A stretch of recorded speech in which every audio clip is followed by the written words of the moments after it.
জীবন সুন্দর, আকাশ বাতাস, পাহাড় সমুদ্র, সবুজ বনানী ঘেরা প্রকৃতি সুন্দর। আর সবচেয়ে সুন্দর এই বেঁচে থাকা। তবুও কি আজীবন বেঁচে থাকা যায়?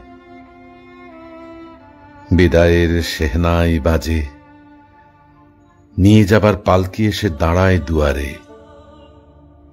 সুন্দর পৃথিবী ছেড়ে এই যে বেঁচেছিলাম, দীর্ঘ শ্বাস নিয়ে যেতে হয় সবাইকে অজানা গন্তব্যে। হঠাৎ ডেকে ওঠে নাম না জানা পাখি, অজান্তেই চমকে উঠি, জীবন ফুরল নাকি? এমনি করে সবাই যাবে, যেতে হবে, যেতে হবে।